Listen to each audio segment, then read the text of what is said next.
The year was 1975. Hippie cult leader Father Yod had just decided to climb to the top of Makapu Cliffs in Hawaii alongside his many cult followers in an attempt to hang glide off of the 647-foot cliff edge. There was just one problem with this plan. Father Yod had never hang glided in his entire life and had quite literally zero idea what he was doing. Assisted by his devout cult followers, Father Yod would jump off of the cliff, only for the once strong winds to immediately stop, sending Father Yod into a spiral that resulted in him crashing into a local Hawaiian-owned campsite. When his devout followers reached the campsite, Father Yod was lying on his back, already surrounded by the local authorities. It had turned out that he broke his back during the accident, although still laid on the floor with an ear-to-ear grin. This situation would eventually result in the death of Father Yod and dissolvement of the Source family cult that he had created and led for many years. It may seem odd to start off a biographical video with the death of the subject matter, although it will make perfect sense as we continue to delve into the insane life of Father Yod. It seems the insane death serves not only as the most suitable fate for a man like Father Yod, but also somehow one of the least insane things he did throughout his life. Surprisingly, the spree of insane events that seemed to follow Father Yod throughout his life would actually begin decades before he became a hippie cult leader in the late 60s, with many of his extreme although beneficial traits stemming from childhood. Father Yod was born James Edward Baker on the 4th of July 1922 in Cincinnati, Ohio, although throughout his life preferred the name Jim. Jim's father was a firefighter and would subsequently walk out on Jim and the family early into the young cult leader's life, forcing his mother Cora to care for Jim and his sister all by herself. The hardships for Jim and his family only worsened as 10 years after his birth, America fell on hard times. The Great Depression had massively affected the vast majority of America financially, with Jim's mother specifically struggling to support the family. This forced Jim to work odd jobs throughout his childhood, often involving manual labor, resulting in him building an impressive physique and unusual strength that would ultimately assist him throughout his life. His strength was supposedly so ridiculous for his age that Jim was named America's Strongest Boy at the age of 12, with national accomplishments in judo shortly following this award. Although Jim was ridiculously strong as a child, he was unable to escape illness, receiving hemorrhoids at the age of 14 that required an operation. Before the operation could even take place, however, a father figure would come into Jim Baker's life, shaping his attitude towards the world that would eventually inspire his success and subsequent downfall with his cult. Paul Bragg was a nutritionist and health food pioneer that would travel the United States, spreading his philosophy on natural foods. Jim would meet Bragg through a childhood friend and quickly began to see him as a father figure within his life. Bragg taught Jim extensively on topics such as nutrition and health foods, which may have even cured Jim's hemorrhoids. With a plethora of health knowledge under his belt, Jim continued to excel in life, winning the Ohio State Archery Competition and becoming a notorious womanizer within Ohio. His 6'4" frame alongside insane charisma led him to many romantic partners throughout his teenagehood,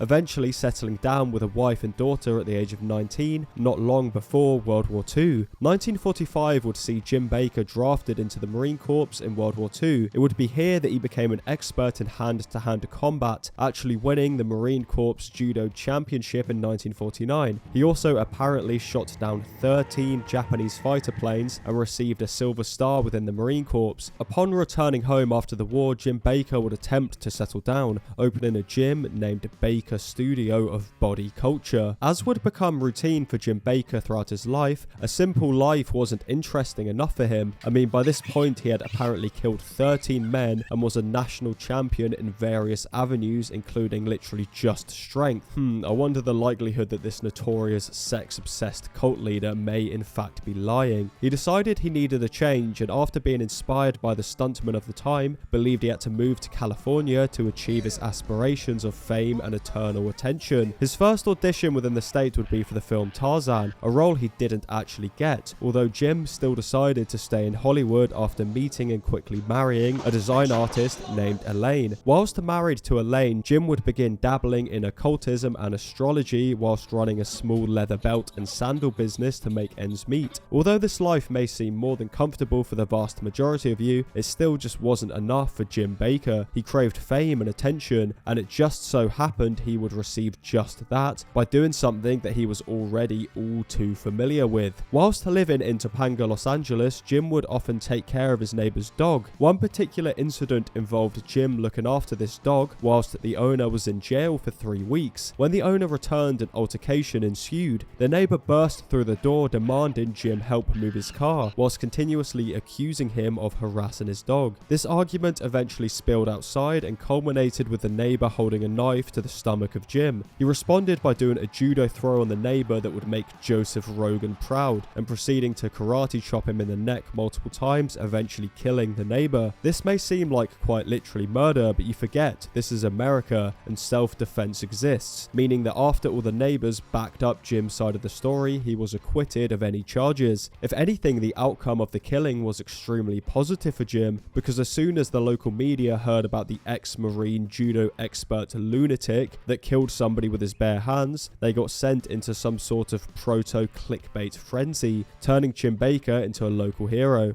Despite this, Jim would remain settled with his wife, actually getting her pregnant. This pregnancy would cause tension within the marriage, as Jim has always been a proponent of healthcare by natural means, meaning he wished to have a natural birth at home. His wife disagreed, and upon arriving at hospital, immediately caught measles and gave birth to a deaf child, which, believe it or not, in some strange unethical way, proved Jim right. It seems this situation may have further sent Jim Baker down his schizophrenic natural health spiral, as a few years later he would open the Aware Inn with his wife in 1958. The Aware Inn is seen by many as one of America's first gourmet health food restaurants, which would perform incredibly well due to America's growing interest in this style of eating at the time. What further assisted in the success of the Aware Inn was its location on Sunset Boulevard, an area that was frequented by many of the stars and celebrities of the time. This footfall was incredibly beneficial, resulting in Jim opening 2 more restaurants off of the success of the Aware Inn, one also named the Aware Inn and another one named Old World. Despite the success and financial freedom, Jim still didn't seem comfortable, often drinking copious amounts of vodka during his shifts. Although substances may have started to become a problem for Jim at the time, he still flourished in his newfound restaurant-based fame, consistently cheating on his wife with any attractive young woman that would walk through that door. One of these affairs would actually result in more fame for Jim, although the fame would come from, again you guessed it, another murder. He would start regularly sleeping with actress Jean Ingram, who had recently separated from her husband. Despite this separation, the former husband wasn't happy and began threatening and publicly taunting Jim. This all came to a head on January 9th, 1963, with the husband storming into one of Jim's restaurants armed with a gun. In true Jim Baker style, he would karate chop the gun out of his hand, resulting in a shot towards the ceiling. A scramble for the firearm would then ensue, resulting in Jim Baker shooting the estranged husband in the head, ending his life. This once again resulted in huge amounts of media attention, as somehow Jim Baker was able to top his last karate chop based murder. This time the attacker quite literally had a gun as opposed to a knife. Although the media were fascinated by what they saw as a modern day Superman, the law actually still does exist, resulting in Jim receiving a small amount of jail time for manslaughter before the trial was overturned and he was once again a free man. At this point the 60s were well and truly in effect, and with Jim Baker being an overly cocky, overly rich health nut with sociopathic tendencies, he was the perfect individual to be gripped by the drug culture of the time. He began doing icky sticky, trippy paper and super fast powder constantly, whilst falling victim to alcoholism during the day. These nighttime binges involved Jim storming into one of his restaurants, stealing $300 out of the cash register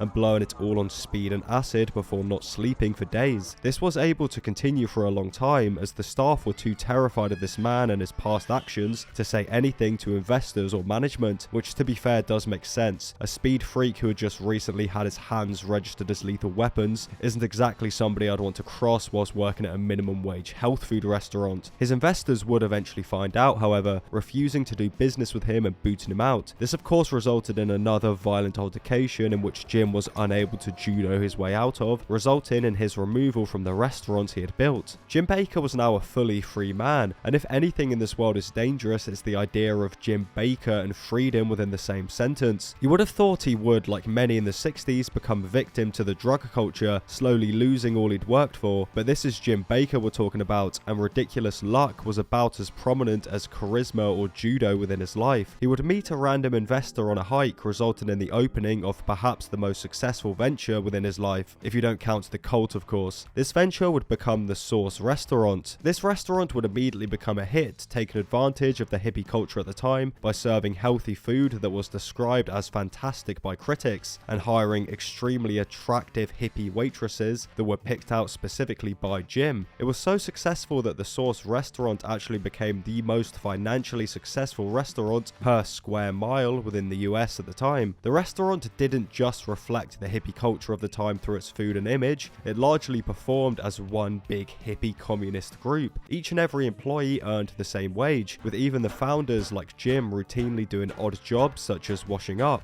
The restaurant would be frequented by some of the most influential figures of the time. John Lennon would apparently visit 2 nights in a row, with the entirety of the band Yes once rocking up to the parking lot in 5 separate limousines. Jim Baker had truly made it. Not only was he running an extremely successful restaurant, he had become an icon within the hippie scene in Los Angeles. This came with many benefits, such as the ability to sleep with any woman he pleased, and quite clearly an overinflation of ego. Despite Jim seeming invincible, he would actually, shockingly, be turned down by one of his affair attempts, upsetting him so much he began getting deep into meditation. He became a disciple of Kundalini Yoga and began to become obsessed with the spiritual figure Yogi Bhajan, describing him as a father, although I do believe Jim was likely more interested in Yogi's garage full of expensive cars as opposed to his spiritual beliefs, but I digress. He began to routinely meditate within the room above the Source and was pretty quickly able to move on from his supposed heartbreak. He had fallen for a 19-year-old girl that worked for the Source named Robin, who at the time was extremely sickly, often falling ill. Jim supposedly saved her life through healthy diet choices and eventually married her whilst she was still 19. By this point, Jim Baker had moved on from his violent past and had morphed into what looked like a modern day Jesus Christ. He grew out his hair, beard and began walking around in white robes. He believed that he had made a transformation and disavowed his past killings and bank robberies that funded his original restaurants, preferring to encourage kindness and spirituality. And yes, I did say bank robberies. According to his later followers, he supposedly robbed between 2 and 11 banks, getting away with every single one. I wasn't sure whether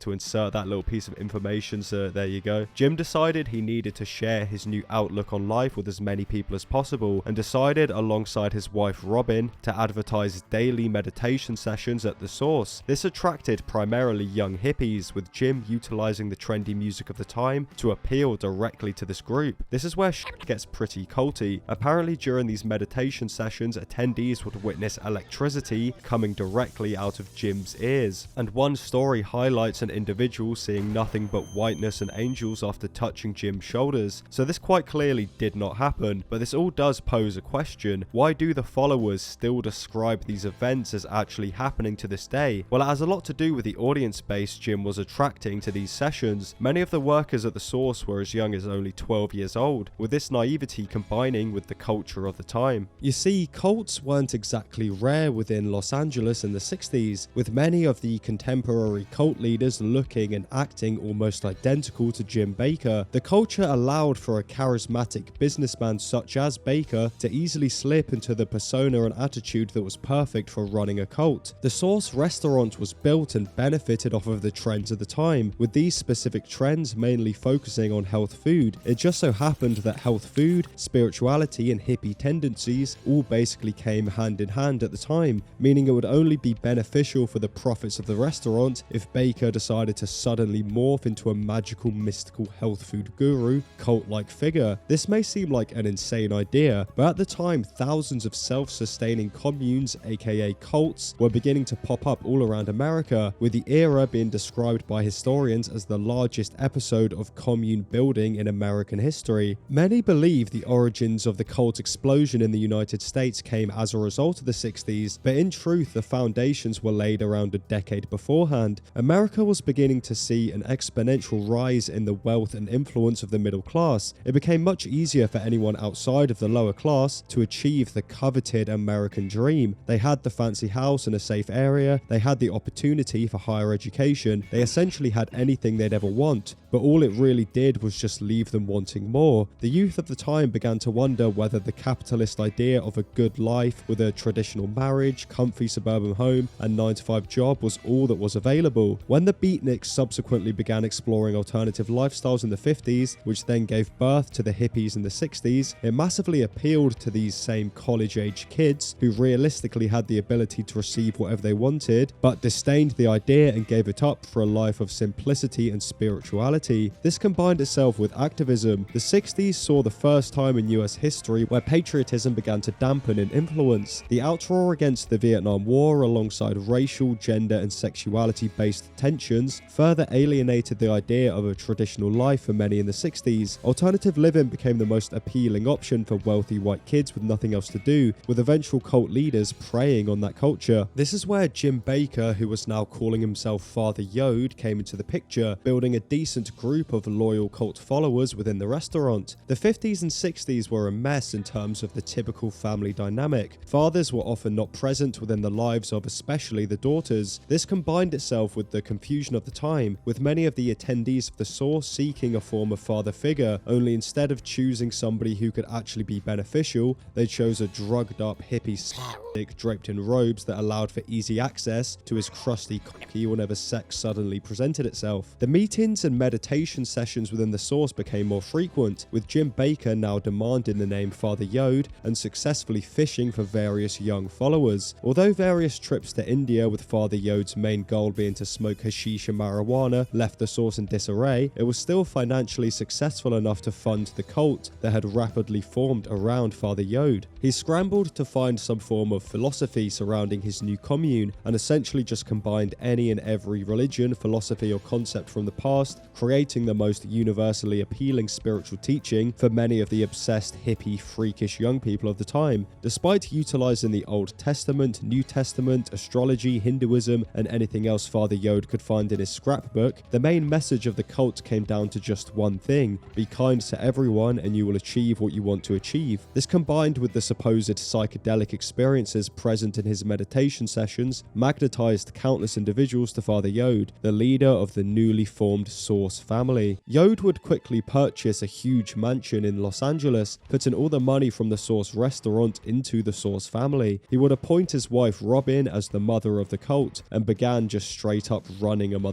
cult, simple as that. Its first years were extremely successful, attracting various famous people including Sky Saxon and the niece of the mayor of LA at the time. Zero background checks were required to join the group, making the Source family a freeing place for many regardless of their dark past. Many joined based on Father Yod's intense magnetism. It would apparently just take one look, touch or statement for an individual to throw away their life and join the Source family. There was even a case where a successful female photographer would enter the commune in hopes of finding some Jesus lookalikes for a photo shoot, only to lay eyes on Father Yod once, subsequently giving up her entire life, relationship and life savings to be a part of the Source family. Although the group was growing in size and popularity, many onlookers at the time saw it as overly strange. The members of the group were described as robotic zombie-like figures, with Yod obviously pulling the strings. Many family members of individuals brought into the Source family would describe the change they saw in their loved ones after joining the cult. Each and every aspect of the person's personality would disappear and be replaced with a vacant hippie whose only purpose in life was to meditate, smoke weed and wash dishes within the Source restaurant. The daily routine of the cult would go as follows. They would wake up at 4 a.m. and immediately enter an ice-cold swimming pool. They then had an exercise routine consisting primarily of calisthenics followed by breakfast. Any food that was more than 15 minutes from being taken out the ground was considered bad and couldn't be eaten. This meal would be followed by what was called the sacred herb, but in reality was just chronic. Father Yod's meditation would follow this. This meditation involved him just riffing random bollocks towards a crowd with no real meaning or consistency. It could be a quote from a book he had been reading, or even something from a fortune cookie.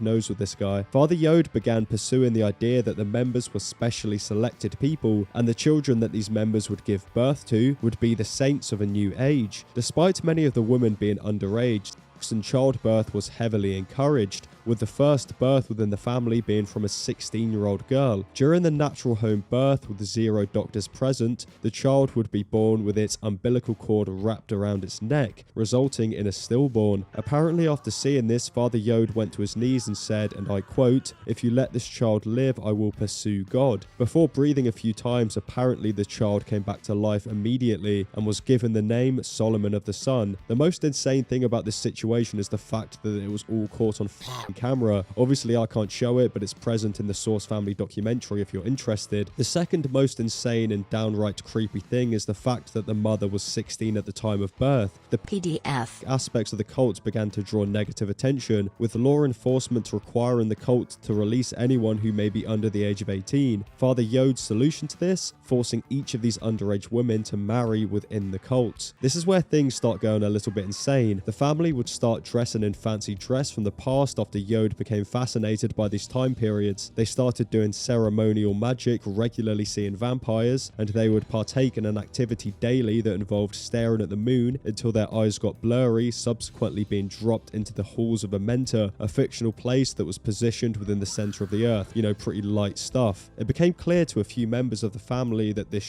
just wasn't normal, with the nail in the coffin for many being Father Yod's next decree. During one afternoon, Yod would approach his wife Robin, asking how she felt about him having more than one wife. After Robin called Yod a dirty old man on a lust trip, he continued with this plan and actually began marrying these many women. He invited women as young as 17 to live with him, eventually having up to 13 women of vastly different ages as wives. He slowly took all the privilege away from his previous lone wife Robin. She was no longer the mother of the cult, and Yod was picking new favorites weekly. Robin went through severe heartbreak in front of the family, and after Yod essentially broke the 6th commandment through this action, many members of the family would leave. One particular departure involved one of the family members' children falling ill with an ear infection. It was clear he needed antibiotics, only the Source family forbid any form of medicine. They instead shone lights on the child and hoped he would just get better. Surprisingly, this light therapy didn't work, and after fearing for the survival of this child, the father left the Source family. This started a sort of Source family cycle. Father Yod would continue to present hypocrisy after hypocrisy, resulting in his followers becoming more delusional in their love for him, resulting in a further inflation of Father Yod's ego and therefore more hypocrisy. It became clear that Yod wasn't the hippie deity he claimed to be. He broke a commandment in order to sleep with more underage girls and routinely drove around in Rolls Royces, essentially living life of indulgence and excessive luxury off the back of his successful restaurant. Things went from bad to worse in 1968 when Charles Manson and his cult hippie family were responsible for the deaths of 9 people in a murderous race war inspired rampage. This story made international news and began to put a dampen on an era of hippie laden peace. Any individual with long hair was being assumed a murderer after this event, so a cult like the Source family, who acted in a very similar way to the Manson family, was bound to receive extremely negative attention. This came in the form of their neighbors, who would complain regularly to the owner of their land, eventually resulting in the family being kicked out. Father Yod decided to move the family into a 3-bedroom, 3-bath house. Keep in mind the family had around 150 members at this point, meaning they were forced to install tiny bunk beds within the walls of the house to sleep.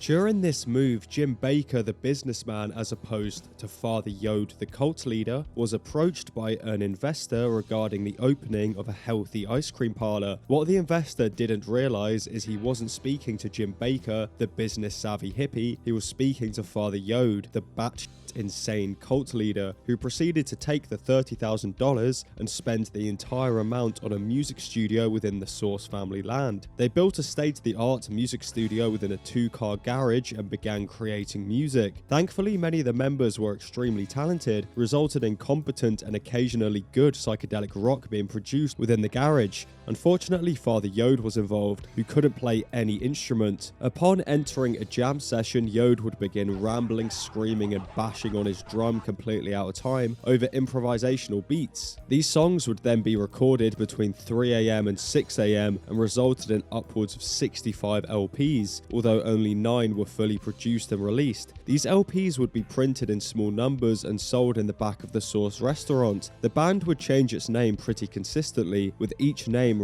referencing Father Yod in some way. Occasionally the band was actually called Father Yod, and other times it received names such as Spirit of the 76, Yahweh 13, the Savage Sons of Yahweh, Yod Ship, and Firewater Air. Despite the consistent name changes, the lineup stayed largely the same, apart from Father Yod of course. Yod wasn't exactly musical, meaning many of the albums didn't actually feature Yod, and the ones that did involve Yod just involved him yabbering out lead vocals whilst playing a kettle drum at a time, meaning they were pretty dog in comparison to the projects without him present. They performed all over Los Angeles with Yod schizophrenically banging a huge drum in the middle of the stage. Despite their performances and infamy, they wouldn't receive much of a fan base, mainly due to Yod being completely out of place in a band and described more so as something that belongs at Disneyland than an actual band by critics that viewed the show. Luckily, Yod and the band had no concern with the idea of any commercial success, resulting in a sound that's almost free and uncaged by the actual rules of music. And despite the lack of popularity at the time, these albums have been described as monumental in similar ways to, for example, Trout Mask Replica, and trade for thousands of dollars online as collector's vinyls. The band have also received a fan base stretching from musicians as prominent as Billy Corgan to influential producers like Rick Rubin, who ironically looks exactly like Father Yod. The music attracted more followers to the cult, although instead of being greeted by peace and love, they witnessed some extremely unethical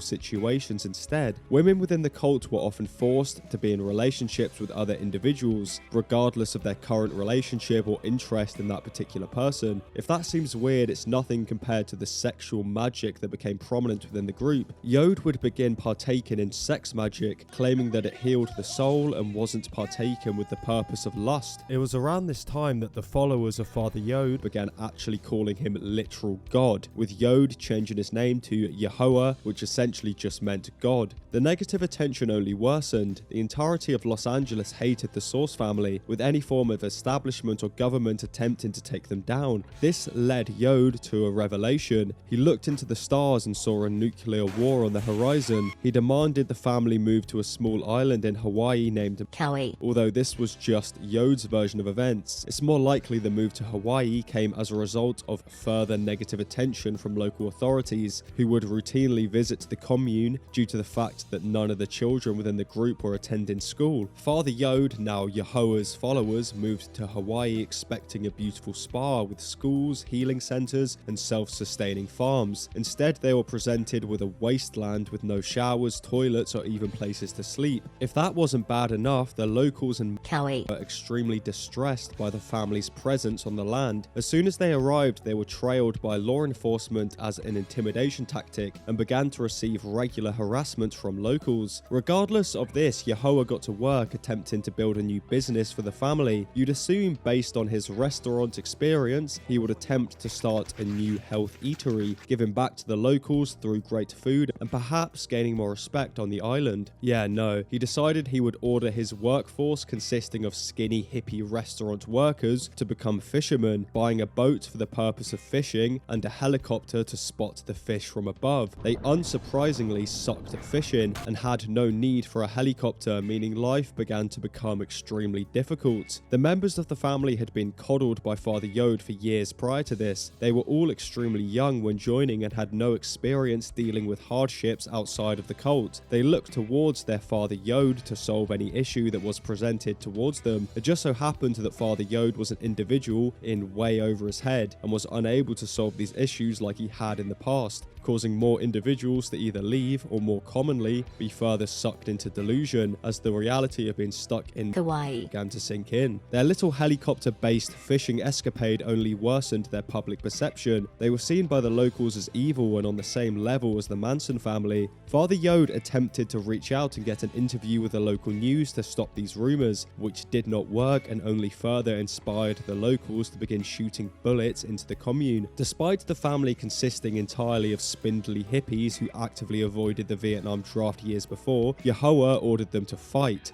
purchasing them guns which they didn't know how to shoot, and stationing them outside the commune with no lights or ability to see any potential danger. This potential violence stressed out the vacant hippies, especially Yod, who began to stay completely silent during his daily meditations. There was no other option but to leave Hawaii, with Father Yod deciding to take a trip to India, leaving his family of primarily women and children to fend for themselves within Hawaii. The conditions have been described as horrendous by former cult members, with many members almost reaching starvation due to a lack of food and inability to even leave the commune. Jim would return to a subsection of the cult within San Francisco, who were essentially just homeless at this point, as Yod had spent all the money on a holiday in India and Europe. He moved a section of the cult back to Hawaii, where the conditions only worsened, with pregnant mothers falling victim to malnutrition. Father Yod was unable to deal with the situation and moved some of his favorite cult members, specifically the women, with him to Oahu. Oahu just resulted in more of the same. The cult didn't have any direction, there was nothing to do, no growth, and Father Yod just became more silent and more distant. This all resulted in a morning meditation that changed the cult forever. It started with a huge bowl of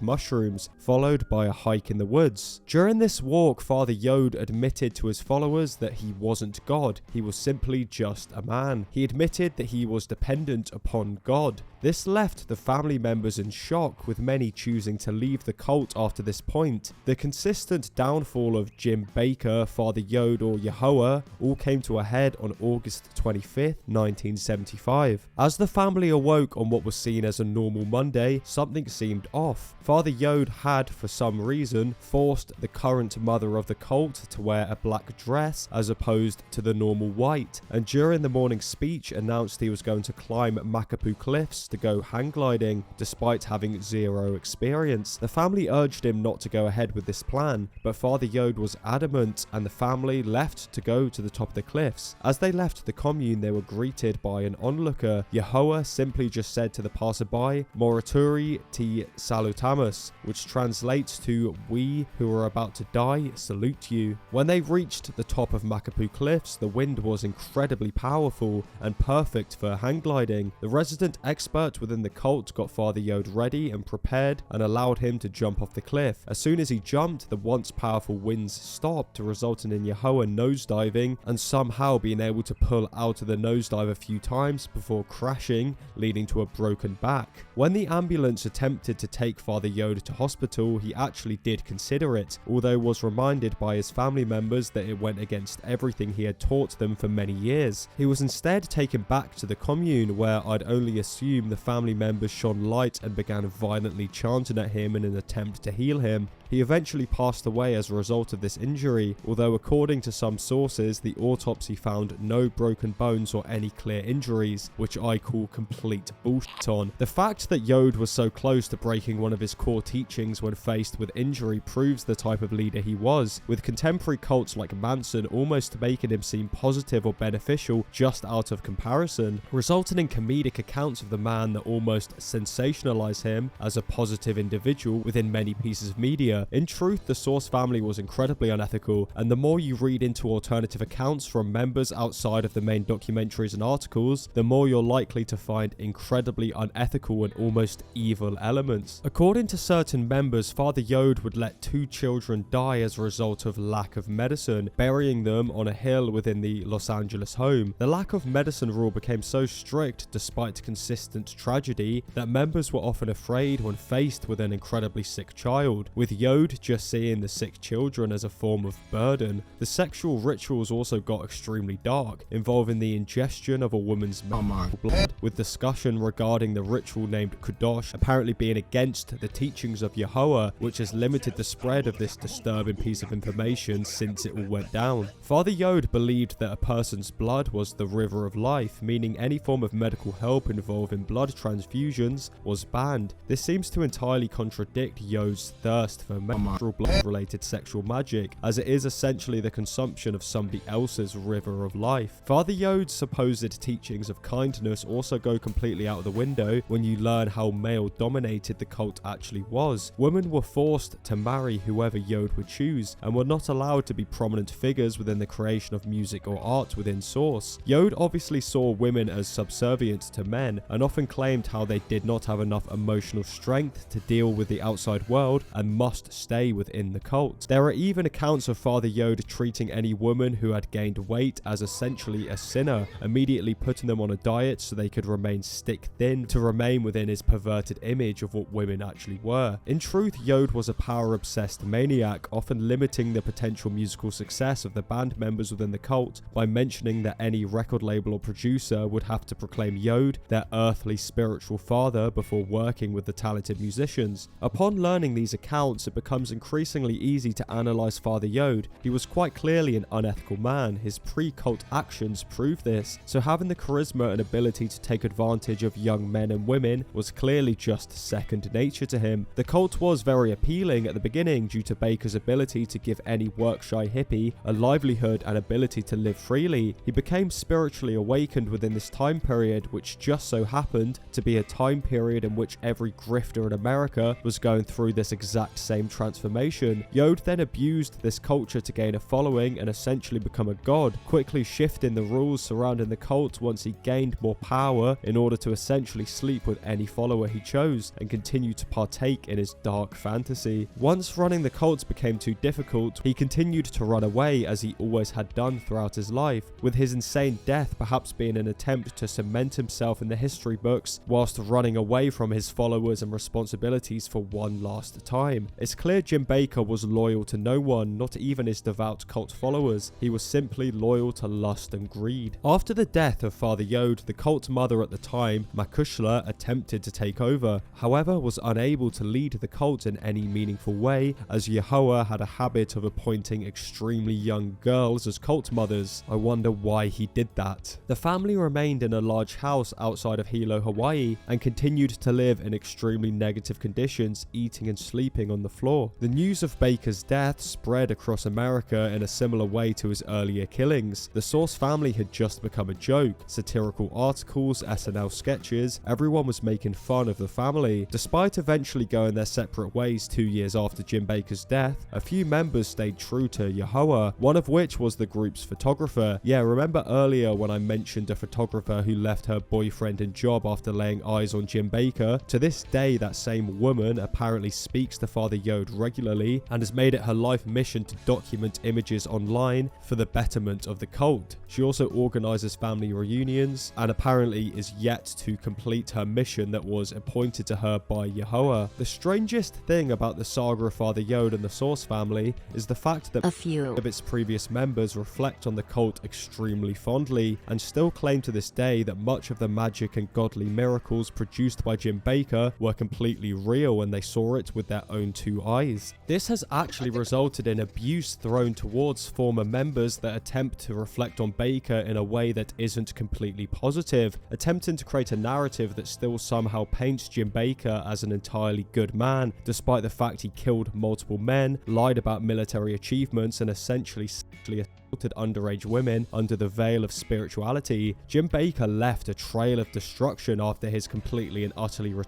death. This mainly came in the form of ex-wife and former cult mother Robin Baker, who had given birth to Jim Baker's daughter a few years beforehand. She had no support for this child and struggled financially throughout her life. What Jim had put that woman through was truly horrific. The modern day alpha male influencer promising her the world before deciding to marry 13 teenagers. It's almost like this is cyclical. This brings us to the biggest issue with Jim Baker or Father Yod, his inherent negative traits. By all accounts, Jim Baker was always a womanizer and was driven by lust, with this trait consistently getting him into trouble throughout his life. Regardless of this, any trouble that presented itself towards Baker was very quickly solved, even if it involved murder. It led him to feel invincible. He could literally do anything, and he further went down a path that would allow him to achieve whatever he truly wanted, which just just so happened to be as much sex as possible, with girls as young as he pleased, with the protection of the cult resulting in little backlash or legal trouble for this situation. Despite clear PDF tendencies, Father Yod sits high up on the moral ladder of contemporary cult leaders, but to be fair, that is not difficult. It's not hard to be more morally good than a motherfucker who kills 9 people in hopes of starting a race war, then proceeds to spit out the highest form of gobbledygook whilst in prison with a slap bang in the middle of his forehead. It's always strange to me how specific emotions and sensationalization is often placed onto historical events in a way that stretches the true events and morality of the situations. The story of Father Yod is reflected upon as goofy and positive, with specific information from former followers being completely ignored within the retelling of the story. In reality, outside of a few pictures, videos and articles, the Source family story is entirely anecdotal, meaning it seems manipulative to only portray information from a select few people. I suppose a magical, mystical, all-powerful leader is more appealing than a fat, saggy, sexist, homophobic, horny bastard.